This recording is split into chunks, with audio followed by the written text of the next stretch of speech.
Assalamualaikum warahmatullahi wabarakatuh. Saya Anissa Aulia Putri. Di sini saya akan menguraikan materi mata kuliah Ilmu Pengantar Ekonomi Islam selama 1 semester. Materi pertama adalah mampu menguraikan konsep harta dan kepemilikan Islam.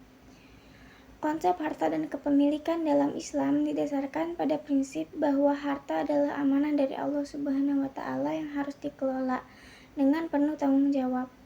Kepemilikan dalam Islam tidak bersifat mutlak, melainkan dibatasi oleh aturan syariah. Prinsip-prinsip seperti larangan riba, kewajiban zakat, dan larangan penimbunan harta menunjukkan kepemilikan harta dalam kerangka sosial yang bertujuan untuk kesejahteraan bersama. Materi kedua adalah menganalisa prinsip ekonomi dalam Islam. Menganalisis prinsip ekonomi Islam membantu mengurangi praktik ekonomi yang tidak sesuai syariah dan mendorong terciptanya sistem ekonomi yang adil, jujur, dan berlandaskan kemaslahatan umat.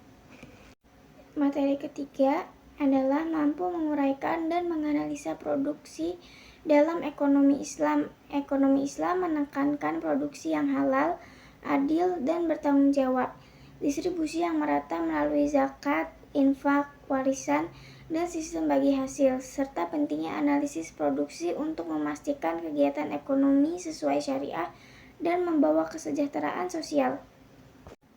Materi keempat adalah permintaan dan penawaran dalam perspektif ekonomi Islam. Dalam perspektif ekonomi Islam, konsep permintaan dan penawaran memiliki kesamaan dengan ekonomi konvensional dalam hal mekanisme pasar. Namun, dibedakan oleh nilai-nilai moral dan hukum syariah yang menjadi landasan utama. Pembentukan harga dan keseimbangan pasar dalam Islam didasarkan pada prinsip keadilan, di mana harga terbentuk melalui proses tawar-menawar yang diridhoi kedua belah pihak tanpa adanya kecurangan. Sedangkan peran pemerintah sangat penting dalam mengontrol pasar agar tercipta keseimbangan antara kebebasan individu dan kepentingan masyarakat. Secara keseluruhan, ekonomi Islam menekankan keseimbangan antara aspek material dan spiritual serta tanggung jawab moral dalam setiap aktivitas ekonomi. Materi kelima adalah konsep dan analisis perdagangan Islam.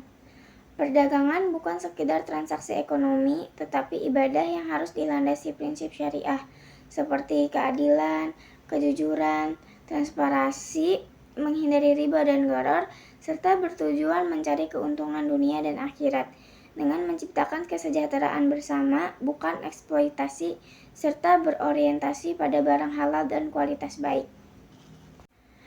Materi keenam adalah prinsip dasar lembaga keuangan syariah. Lembaga keuangan syariah di Indonesia adalah perantara dana berbasis Islam yang diatur dengan prinsip seperti larangan riba dan berbagai risiko. Sistem ini kompetitif secara ekonomi dan berkontribusi pada keadilan sosial. Di Indonesia, lembaga keuangan syariah punya potensi besar, namun butuh edukasi dan regulasi yang lebih kuat. Pemerintah dan ulama disarankan untuk harmonisasi standar agar bisa integrasi global. Sekian dari saya. Wassalamualaikum warahmatullahi wabarakatuh.